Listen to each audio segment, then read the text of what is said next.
يوم زواجي، يوم العرس، وأخيرا صار الفيديو جاهز حتى تشوفون أحلى يوم بحياتي. فقعدوا تربعوا حاضروا النمنميات، راح أخذكم بمغامرات العرس، بيوم العرس، تحضيرات العرس، شنو الأشياء اللي تسووها إذا أنتم عرايس مقبلين أو عندكم زواج، شنو الأشياء اللي لا تسووها وتضيعة وقت. تحضروا وتجهزوا لفيديو أحلى يوم بحياتي. I will never forget that moment, the first time I saw you. Such an exotic beauty.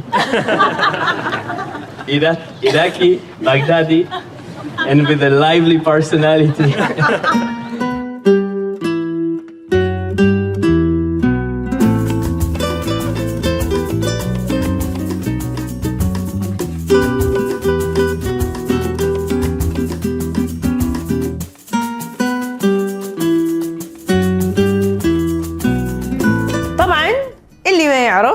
أني قررت أسوي عرسي بدولة أوروبية واللي هي كانت إسبانيا.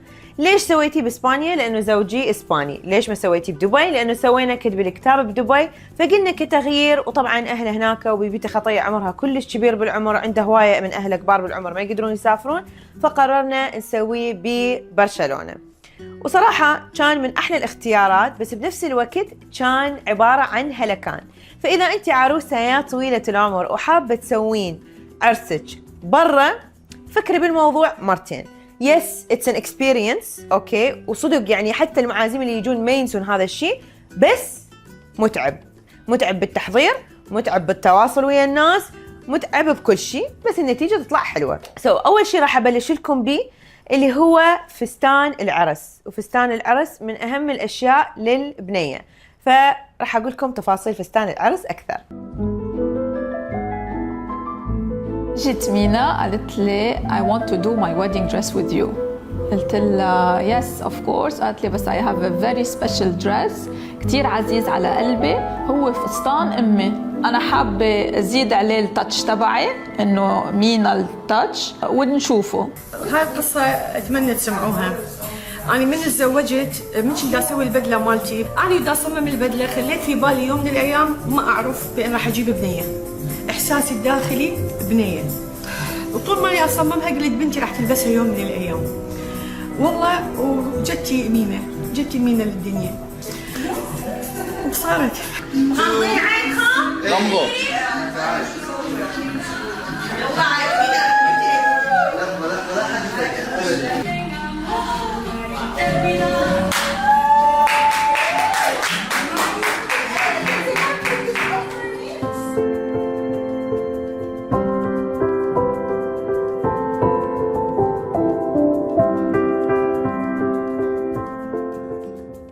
فستان العرس حبيت انه يكون له قصة، فاذا امك بعدها مبقي فستان العرس مالتها احتفظي بيه، لانه الصراحة كان من اكثر الاشياء اللي استمتعت بيها بالعرس انه رجعت لبست فستان ماما.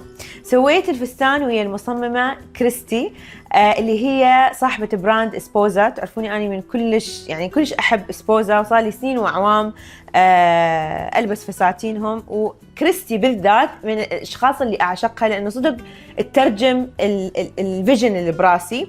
فقلت هي اللي راح تسوي فستاني ماكو غيرها. وحبيت انه بالعرس يكون عندي فستانين. الفستان الاول هو فستان ماما القديم، سافر العالم كله، سافر يعني كان ببغداد، ومن بغداد للاردن، وباعته ورجعت اشترته من جده وجديد، وسافر للسويد ورجع مره ثانيه لبغداد، وبعدين للاردن، وبعدين للامارات، فلف العالم تقريبا. وظلينا محتفظين به بطريقه حلوه، وحبيت انه يبقى ذكرى الي البسه اني، وبنفس الوقت ممكن ان شاء الله يا رب اذا الله يرزقني بنيه هم تلبسه وياي. فكريستي ساعدتني انه اترجم هذا الفستان بطريقتي اني. قلت لها انه اكيد اريد ابقي القماش الاصلي، اريد ابقي اللون الاصلي، البولك الاصليه اللي هي اصلا كنا الفستان صاير فينتج كان. فساعدتني بالتصميم وسويته اكثر كستايل مينا، فكان كلش يونيك. وطبعا بالبدايه لما نزلت الصور شنو هذا الفستان معلوم، بس اريد اقول لكم فد معلومه. اذا انت كنتي عروسه اوكي او معزومه العرس، يوم العرس هو مو إلك، لا إلك رأيك ولا رأي خالتك ولا رأي المعازيم، هو يوم للعروسة. فإذا العروسة حبت تلبس تشوب بكيفها، إذا العروسة حبت تلبس فستان بسيط بكيفها، إذا العروسة حبت تلبس فستان أمها هم بكيفها. فاكو هواية صارت إنه بالبداية انتقادات، ليش هيك فستانك، ليش مو هيك فستانك؟ حبيبتي بيوم عرسك لبسي الفستان اللي انت تحبيه، هذا اليوم خاص بهذا الشخص، فخلوا الشخص يستمتع بيه. والصدمة كانت بعد ما نزلت الصورة الأولى الناس ما كان كلش عاجبهم الكونسبت، لما نزلت الفيديو الشرح الناس انهاروا على الكونسبت انه ايش قد حلوة الفكرة انه فستان عرس امك. فإذا اكو شغلة تعلمتها انت كعروسة لا تخلين اي شيء يأثر بيك من تعليقات الناس، لانه هذا اليوم خاص بيك انت واللي تحبيه فقط لا غير، فلا تتأثرين بأي تعليق. اما الفستان الثاني فحبيت انه يكون فستان يشبه شخصيتي اني، لانه حبيت انه فستان ماما يكون الميموري، والفستان الثاني حبيته يشبه مينا، واني من الاشخاص اللي مثلا ما احب شكل بالفساتين مالتي، دائما احب التول، احب البساطه، فكريستي ترجمت لي هذه الفكره انه استخدمنا اكثر من نوع تول. طبعا تصميم الفستان يعود انت الك كبنيه شنو تحبين، بس اذا اني اقدر انطيك نصيحه، ونصيحه من اختي حبيبه مقربه، اختاروا فستان، اذا حابه تسوين فستان واحد اختاري فستان مريح. يعني فستان ماما ايش قد حلو لانه كان بي كونسبت وعلى مود ماما لبسته وبي قصه، بس اذا يعني اكيد راح ارجع البسه بالزمن لانه قصه، وانا اصلا لبسته لفتره كلش قصيره، يعني بس سوينا السيرموني مال الزواج بيه وراسا رحت بدلته، بس كان كلش ثقيل لما رقصت بيه، ويعني تعب اللي حواليه. فاذا اقدر اقول لك نصيحه، دائما اختاري تصميم فستان يكون خفيف، لا تفكرون بالفستان اللي هو كلش ضخم وشك، لانه ما راح تستمتعين بالعرس، والعرس شنو حالاته الغاليه غير تهزين وترقصين. وطبعا هذه من اهم النصايح اللي راح نعطيها لكل عروسه تتابعني او راح يجي عرسها، او ان شاء الله يوم الالج في يوم من الايام تريدين تتزوجين. تكرمون الحذاء ثم الحذاء. احنا تعرفون عرايس ودائما نحب الكعب مال الفستان لازم يطلع يشبه الفستان، حقك للصور كلش حلو، غير السنيكرز تكرمون البوتين لا تفكرين تشترين، اشتريته طربقت بيه بس لحين ما مشيت لانه كان فستاني قصير، وراها اصلا حتى خليتهم يقصوا لي فستاني. تخيل انا كنت لابسه جايبه كعب مريح من هذا الكبير، بعدين قلت اني اريد اقمز وارقص وانشلب بالعرس، شلون حقدر بهذا الكعب الكبير كله راح يصير عندي ركب ومفاصل، راسا راح انهد، فراسا بدلت البوتين وكان الفستان جبت بوتين والله، وكان الفستان شويه طويل، جبت المقص وقلت له خرطي لي الفستان. والصراحة كان من أحلى الأشياء اللي سويتها بالعرس.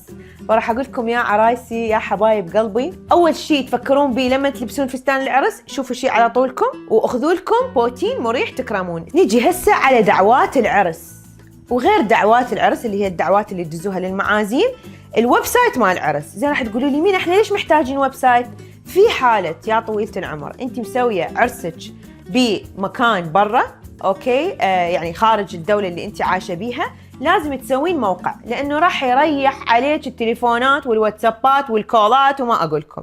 فاول ما بلشت اسوي البحث وادور على ناس تسوي لي دعوة وتسوي لي ويب سايت بالاحرى، ما اقولكم كمية الكوتيشنات اللي وصلت لي والاسعار اللي وصلت لي حتى يسوي لي مواقع، اللي ب 5000 دولار واللي ب 2000 دولار واللي ب 1000 دولار، وانا طبعا شنو يابا هو كله موقع، ايش تسوون؟ فحسيتها ابد not worth it. فاللي قعدت سويت نحبشت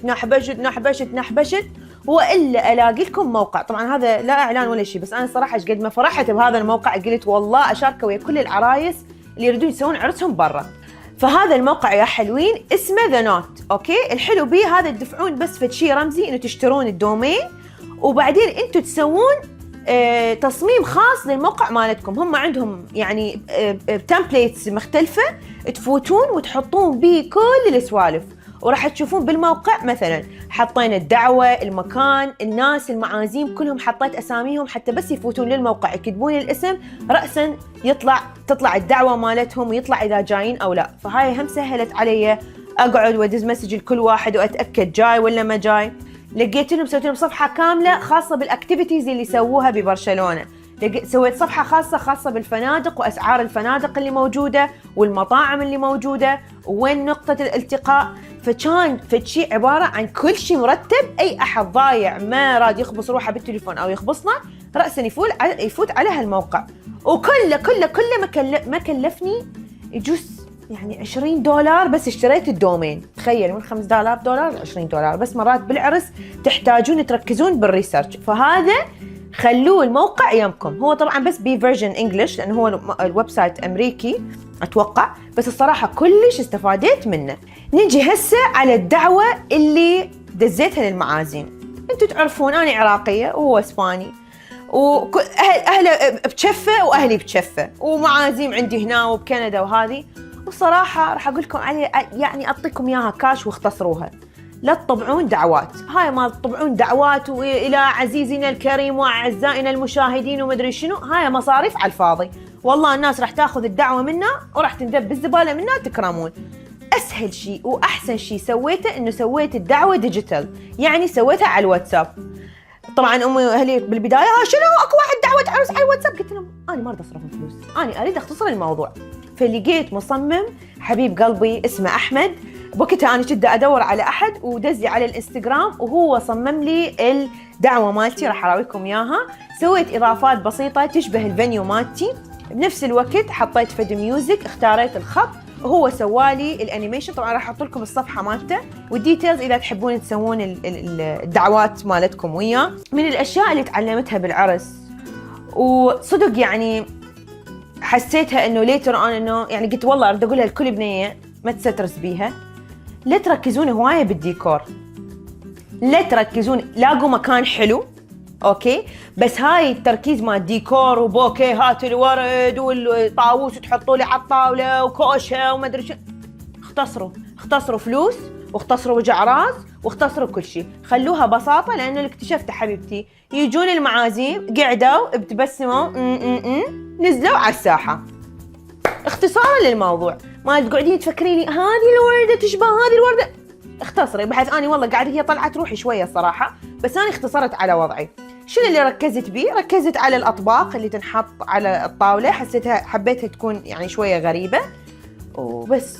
وحتى تشوفون اني ترى عرسي انتوا تشوفوه عبالكم واو انا ما سويت، هو المكان اختاريته حلو وبس طاولات واضويه، الساحه مال رقص وهياته بالضبط علاوي دا يرقص هيجي دبشي ورا الكاميرا. والمكان اللي سوينا بيه السيرموني اللي هو اللي مشينا اني وبابا بيه ونيلسون. ف طلعت روحي الويدنج بلانر، اي طلعت روحي، بس النتيجه كانت حلوه بالاخير وشكرا. يعني مشاعر مختلطه بالموضوع. نيجي هسه على اهم شيء واحلى شيء صار بعرسي، او اهم استثمار صار بعرسي، طبعا غير عن العريس والعرس والمعازيم وكل هاي السوالف، بس كعروسه من الشغلتين اللي صدق بردت قلبي وكانت احلى فلوس دفعناها بالعرس هي المصوره والمصور. وهذه يا بنات يا عروسات من اهم الاشياء اللي تستثمرون بيها. واحكي لكم على ضمانتي ومن خبرتي، طبعا انا ذول الناس اشتغلت وياهم ما اعرفهم، ردت اشتغل ويا ناس عرب انه اجيبهم من برا حتى يجون يصورون لي عرس. الصراحه كانت التكلفه خرافيه. فاذا انتم كنتوا عايشين بدوله عربيه او كنتوا باوروبا او وين ما كنتوا، بليز اترجاكم جيبوا المصوره والمصور. اني المصوره لقيتها على التيك توك والمصور لقيته عن طريق الويدنج بلانر. المصوره اسمهم كرييتيف ويدنج اوكي.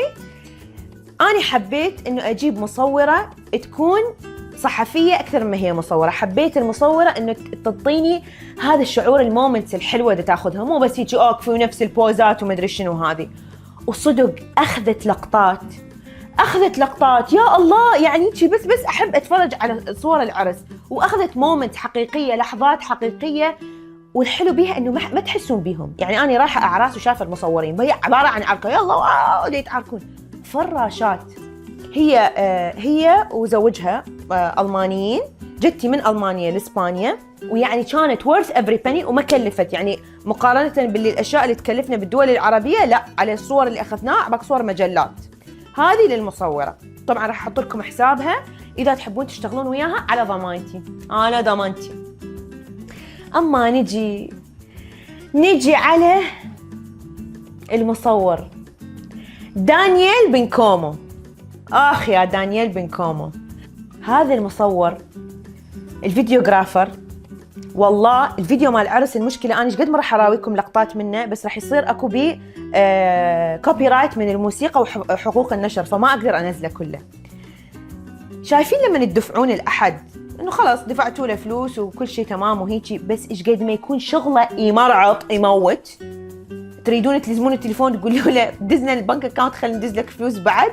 والله هو هيجي، بحيث لما شفت الفيديو مال العرس والفوتجات بكيت، كلنا بكينا، كل احد شاف فيديو العرس بكى، لانه صور تصوير واكتشفت انه اكثر فلوس ممكن تستثمروها بالعرس هي بالمصور وبالمصورة. ليش؟ لأنه هاي الأشياء راح تبقى وياكم طول العمر، وهي راح تبقى الميموري الحلوة، فلازم تكون مصورة بأحسن شيء. وأني لما إجوي ولاد باعون عليهم أبد 3 أشخاص جايين خفيفين بسيطين لطيفين، ولا أجهزة ولا شيء، كل واحد لازم كاميرا صغيرة ودرون.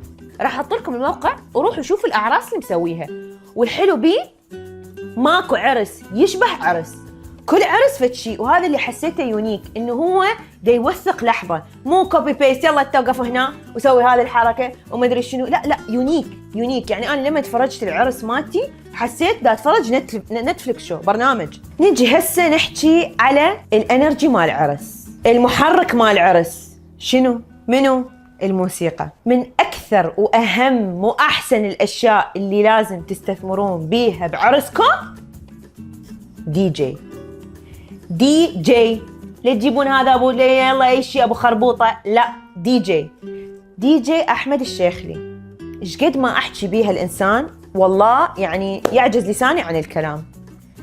لا لا لا لا، يعني دي جي احمد اجى على الجرح. ليش؟ لانه انا كان الصعاب اللي عندي انه اني زوجي اسباني وهو اسباني وجماعته فرنسيين والامه محترقه واني عراقيين، فشلون تقدرون تجيبون دي جي من هناك يفهم الاثنين؟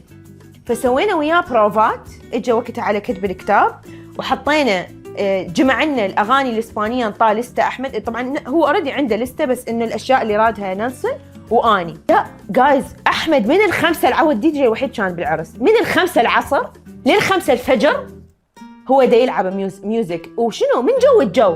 من جو الرومانسيه الى جو الردح الى جو الاسباني الى جو البتشي الى موتنا. ويعني ما تتخيلون اخر شيء لما دا يطلع المعازيم لزقوا بين 5 الفجر الصبح، يابا يا معوده دعف عني، يقول ما نريدك تروح من ايش قد ما ابدع. فيا جماعه الخير، الدي جي من اهم الناس اللي تستثمرون بيها بالعرس، واني على ضمانتي دي جي احمد الشيخلي اذا يقدر يسافر يجيكم، يعني بدع جيبوا وعلى ضمانتي همينه.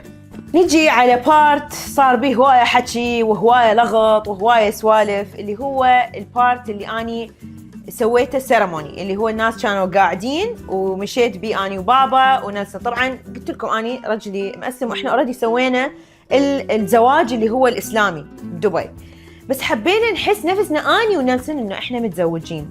يعني حبينا نسوي فشي قدام كل الناس اللي نحبهم وننطي وعود البعض عن الحب اللي بيناتنا. والصراحة هذا كان من أحلى القرارات اللي اتخذتها بالعرس، وأتمنى إنه كل العرايس يسووها، ما لها علاقة بالدين كمسيح ومسلم ووات، هي سيرموني يعني احتفالية تقدرون تسووها بأي شيء، بس الحلاوة مالتها إنك أنت صدق تحسين نفسك تتزوجين، تشاركين هذا الحب وتشاركين هذه الوعود قدام كل الناس اللي تحبوها. فكنت حابة إنه يكون بها تاتش عراقي ونكهة عراقية. وتعرفت طبعا أنا شاكرة إلها ماي بيست فريند، عرفتني على ليث صادق إنسان أكثر من رائع، إنسان مبدع بكل معنى الكلمة. هو موسيقي ومغني ويعرف يغني بكل اللغات، عراقي عربي، يعزف الكمان، يعزف البيانو، يعزف كل شيء، كومبوزر.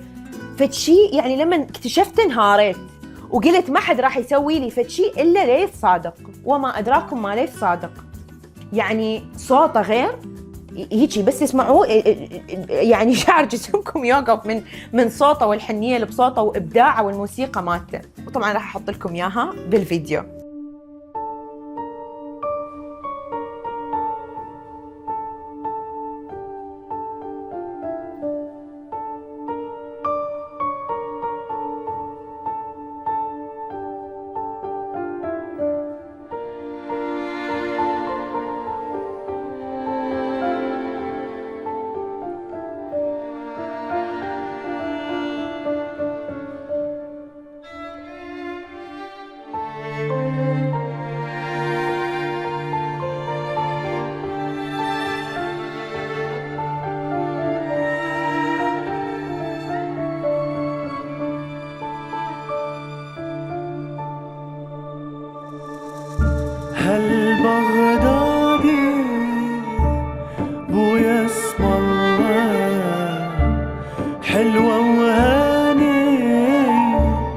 صدق الله كل العيون تقول يا بابا حلوة وهنية.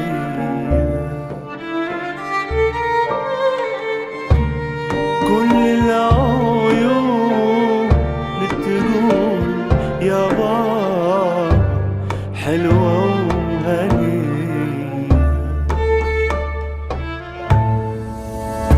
تمشي بهذا بويا اسم الله عين امها ترى صدق الله محمية بالرحمن يا بابا هالبغدادي.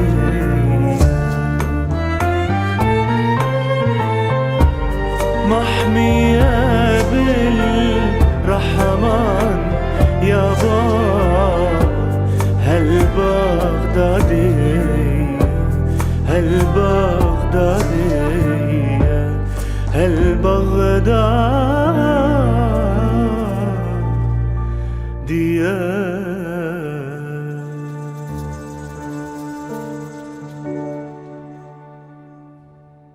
نيجي بعدين على الحب اللي فاجأني بأحلى أغنية اللي هو علي نجم، صديقي وحبيبي وأخويا، وكانت إضافة رائعة. علاوي لا تسوي الحركات، والله أقول لك علاوي سوى أغنية عراقية بنكهة إسبانية همينة، وأهداها لنا أني ونيلسون.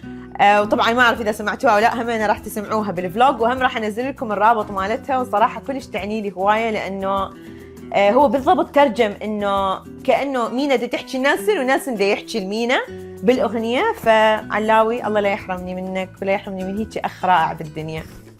وهذه كانت كل الاكشنات اللي صارت بالعرس. بس عندي نصيحه اخيره قبل ما اخليكم تستمتعون بالفيديو وتشوفون الذكريات الحلوه لكل بنيه وشاب مقبلين على الزواج. اذا اكو نصيحه راح اعطيكم اياها بيوم عرسكم، كونوا انتو. انا راح اظل اعيد لكم اياها واقول لكم كونوا انتو.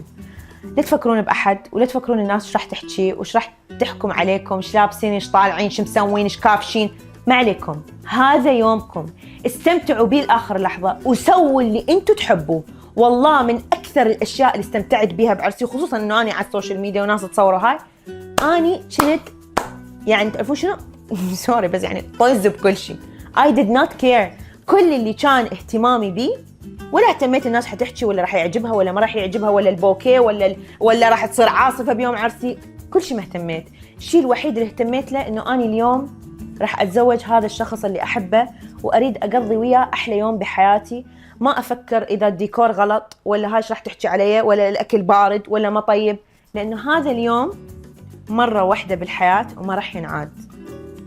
ما راح ينعاد، وصدق ما راح ينعاد. فعيشوه بكل تجاربه، لا تضايقون روحكم ولا تفوتون بالستريس، لانه صدق ما تسوى. اللي يسوى صدق انه تستمتعون بهذا اليوم لاخر لحظه. لاخر لحظه قمزوا رقصوا وسووا اللي تريدوه. هذا يومكم. خلينا هسه نرجع بالزمن لاحلى يوم بحياتي. I'm getting married today. Let's start this.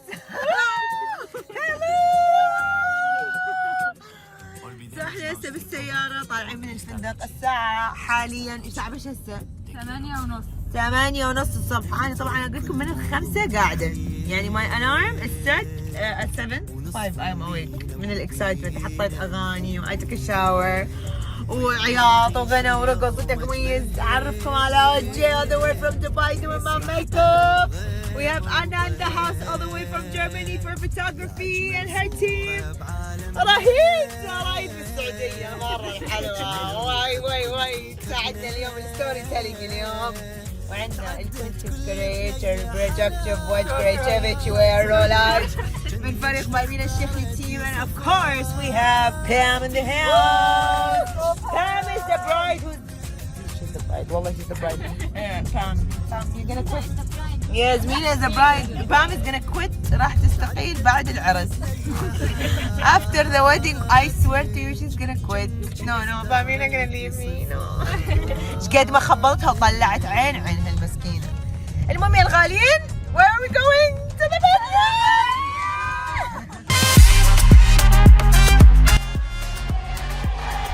هلا بيك هلا وبجيتك هلا. ما تهدي عينيك شقلت. اليوم يومك يا بطل اليوم. شنو احساسك وانت قاعد تمكيجين مينا بعرسها؟ انا خلصت عياط الصبح عماله اعيط قعدت اعيط بس I feel so emotional بالانصار. وليش دائما ويا مينا؟ حاساها توأم روحي مبدئيا. We have the same cheeks. شنو احساسك اليوم؟ يا الله I'm so excited وبعيط. والله؟ والله. Are you ready؟ I'm so ready. اكيد هسه الملاحظات والاشياء راح تحطيهن لو بعدين. لا ما يعني هذا القمر ما يحتاج لاي ملاحظات بعد. احنا جايبين التوب. بعد وراك هذا شنو ذكرك المنظر؟ هذا فستانك كركور. تعرف على اساس راح تجيني بنيه. من اشتريته وصممته كنت خايف بالي يوم من الايام بدي تلبسه. والله احساسي ما راح يعني الحمد لله طلع صح. هذا كله شغلك كركور.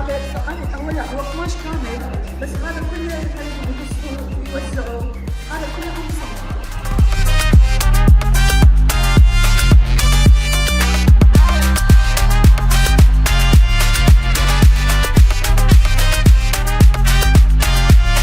جهز للشعر ويا الحب وسيم ستيف all the way from Dubai.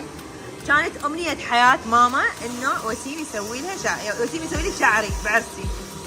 وتحققت الأمنية يا الغالية. يا الغالية وأكيد أوجي. وأكيد أنا وسيم أحبكم. والله أحبكم وأنا كمان.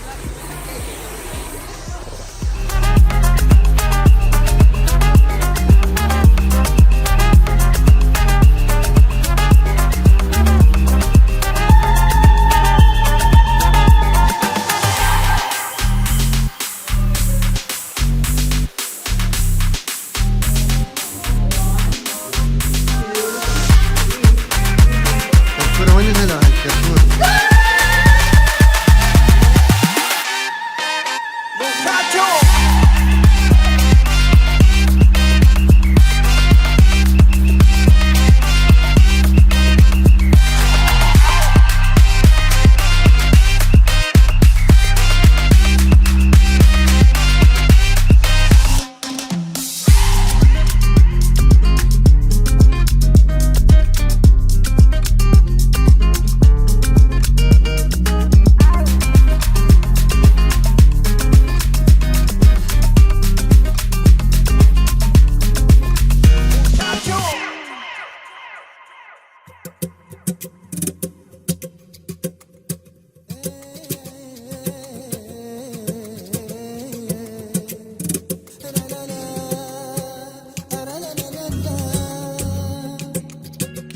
Olvidémonos de todo, porque esta noche es nuestra noche. Te quiero, cariño. ونترك كل موضوع يحير ونصفن بينا وبينا نحير ويلا نعيش اليوم أجمل هين ونسرح طير بغيمة وطير يا أجمل صورة بعالمنا وأجمل روح بكل كوكبنا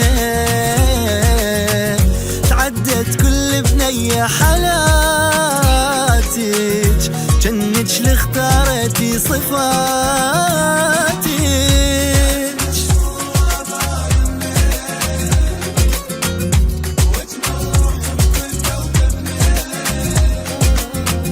تعدت كل بنية حالاتك جنك لاختارتي صفاتك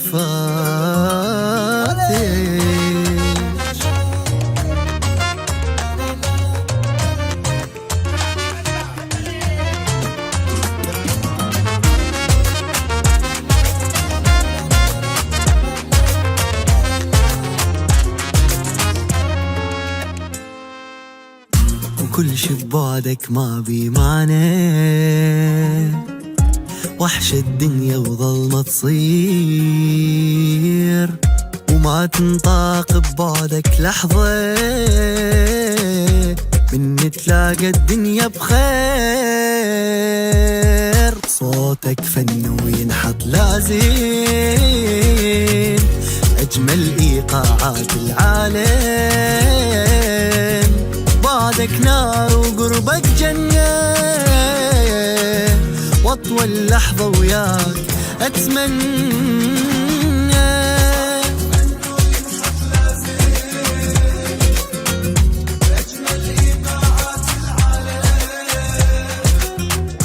بعدك نار وقربك جنة، واطول لحظة وياك أتمنى.